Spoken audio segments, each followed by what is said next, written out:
What makes you an influencer is having a community of people that you can influence. And it was in 2017 I realized the power of the crowd, because what that does for you is that it makes brands start to trust you in order to market their products and services for them.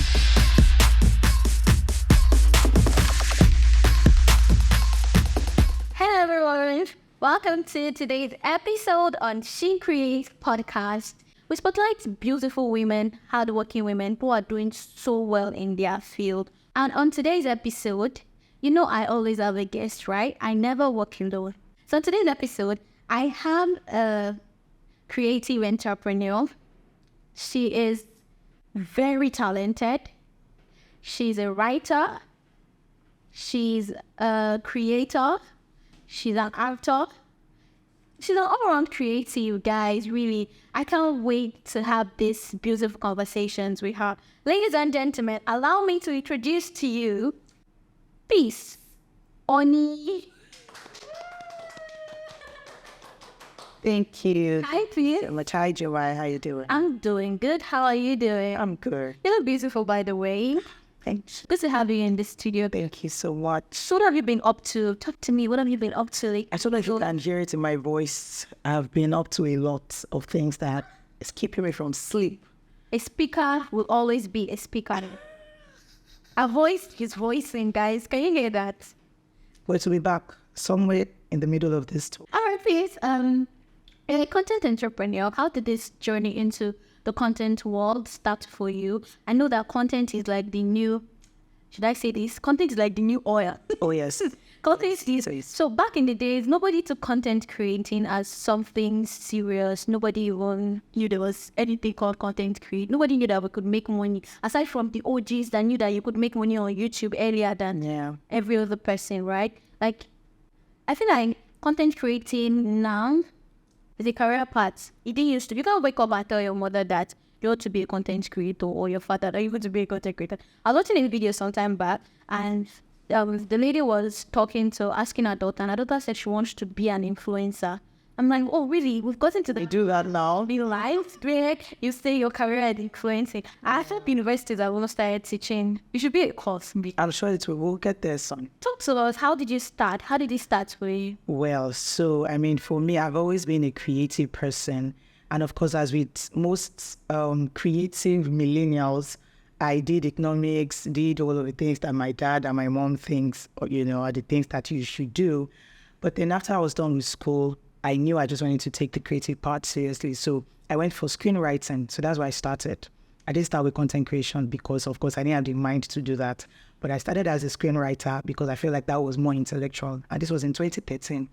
2014, 2015, I started on social media, which was, it was a norm. Everybody was on Facebook and all of that. So I was doing that. I started on Instagram, but it wasn't like a job for me per se. It was just something that everyone else was doing and I was doing too. But I took content creation seriously in 2017. Oh, wow. That was when I think I went viral for a character I played in a movie called Coins of Lagos. I went viral and I saw the power of numbers on social media, like when you get a lot of followings and what that does for your brand as a creative. And, I started to take content creation seriously, I started to create characters and all of that. But nothing really blew in that sense until 2022 when I created the character, The Pastor's Wife. So I would say that my content creation journey has been like a journey up to The Pastor's Wife in 2022. But what was the idea behind The Pastor's Wife? You just wake up one morning and say, The Pastor's Wife. Weirdly enough, so I had a conversation with a friend, Bumi Ajakai. She's someone that you should totally bring on this show, by the way. Oh, really? I'll miss that. Producer, note that down. So that's also doing great work. So I was talking with her. We're just talking about, the money, as I said, in content creation, Facebook, YouTube. And she kept talking about how talented she thinks I am and how she thinks I should take that up and all. So in that conversation, we came up with a character that I'm not going to talk about because I'm still bringing her back. And we had plans. I already created my costume and all of that. But this day I was waiting for the costume to be ready. But I had this pastor's wife costume in the house and I was bored. And I had time on my hand and I just remember the scenario with my mom. So my mom is a pastor's wife in real life. My grandmom was a bishop's wife before she died. So I grew up with this woman, this pastor's wife is a norm to me. Yeah. So the character came out of authenticity. It came out from reality for me. So I just remember the scenario with my mom one morning, and then I wore the gown. I set up my phone and I shot it. I think I shot 3 different scenarios and I put them on TikTok. And I went to sleep. Bruh. I woke up and it was a madness. Are you serious? That was it. I know you're a content entrepreneur and this is like a business to you. This is your 9 to 5. This is your career, right? So how do you monetize content? I know a lot of people just feel like, is it not just likes? What are you likes to do? What am I using followers to do? Is it how do you monetize this content on the various social media platforms? So, I mean, for me, I won't say that I'm there yet, there, but I'm making some money. That one, I'm not going to lie about it. And as I said, 2017, I realized... that's fine. Okay. 2017, I realized the power of following, a community, people that listen to you. As you said, what makes you an influencer is having a community of people that you can influence. And it was in 2017 I realized the power of the crowd, because what that does for you is that it makes brands start to trust you in order to market their products and services for them. So, I mean, for now, that is what is bringing the funds for me. But I know that there's payments from, social media platforms like TikTok and Instagram. I'm not getting that yet, but I've heard about it. I've done my research. I'm still working on it because that is actually the goal. Yes. But for now, we're still on brands, employing you to advertise their products, services, and events. Okay, speaking about the community, your community, right? The social media has a positive, is it a positive or negative impact on humans, right? How do you infuse value in your community? So I think for me, it was already made, right? As I said, the character that I play is the pastor's wife. So automatically, what we see of her is her life as the wife of a man of God and a woman of God by herself. So the moral values that come with that, with being a Christian, being a woman of God, are infused in the content that I create. But I think one thing that stood out for me, so there was a time I put out a question on TikTok asking if I should create other type of content apart from the pastor's wife. And I remember one of the comments I got, the woman said she would plug in my page to her TV and have her entire family sit down every Saturday to watch content from my page. I don't think I will ever forget that comment, because that just gave me perspective that she trusts my content enough to get everyone in her house to sit and watch everything like back to back. So her point was she didn't want anything different that would, poison what I already had going on here. So I feel like the character I portray already covers that whole aspect of value and morals. And morals, right here, because what we have these days online really is a lot. It sees a lot. Even I feel like the social media needs to be controlled at this point. I have agreed to the government controlling the social media. I have agreed. Everybody just brings up their phone and just start doing anyhow. Do you know the part that annoying is that comment section? Yeah. How do you cope with negative comments on your post? Weirdly enough, I have not had enough negative comments to bother myself about. Before I started creating content, I've been an actor. Okay. Yeah, I've dealt with people and humans. I usually don't take people seriously, if you're going to criticize me, best believe I already did ×2 of the criticism that you're bringing. So most of the time what you're saying does not really sit in. So I already have an idea of what social media is like. I don't take all of those comments seriously.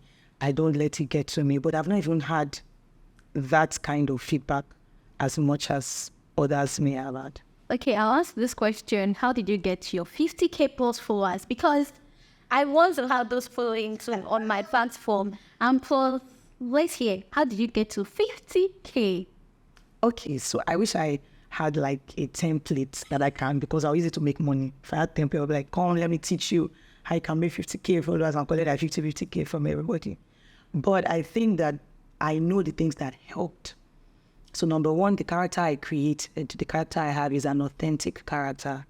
And I have content for days from her because she's someone I grew up with. Okay. She's someone that I know. So first of all, I feel like what your content should be, it should be as authentic, as true, as much as possible so that you're not copying anyone, and then you continue to have content, right? That's one. Then two, consistency. I can't say it well enough. Or the algorithm supports those that are consistent, because it's social media. They want you to be social. They want you to constantly post. They want you to be on your phone. So if you can be consistent in posting, post every day, post 2 or 3 videos every day, there's something it does for you. And then thirdly, collaborations. Collaborations really helped me. Apart from, 1 or 2 videos going viral, people have been able to collaborate with. So for instance, Marimundo, Atike, another person that you should bring on board. Please tell the producer, take notes. I've collaborated with some other content creators. And what that does for you is that, you share followers. On this post, I am collaborating with you. I need to grow to 50K plus. For this help. All right, thank you so much, Peace, for sharing your journey, sharing these beautiful ideas about collaboration, about monetizing your content, and about also carving a niche in the content creating world, about consistency. I feel like those are really key things that you need to know as a content person. Thank you so much for sharing all this amazing stuff with our listeners, and we're proud of you. We're proud to have you here. We're excited to see what you are doing. We appreciate it. And thank you so much for coming. Okay, so it's the game segment. Welcome. Thank you. So I would ask you some questions. Their lyrics, so you tell me who sang this. Whose lyrics is in it? I'll just see the song. Is it me? So, is it me? Right. So this is one. Let's go. Give me your heart, I no go run away. Show me your love, I no go use you play. Carry me go, me I go follow. Where you follow, you go. Rugal, Chike, Iyanya, Two-Face. Chike. That's good. Nice one. Alright, another one. Lord, I just want to thank you. How can I ever repay you? Jesus, you have taken the pain from me and you have given me victory. Moses Bliss, Sumisola Baby, Eben, Victor Thompson. Eben. Okay.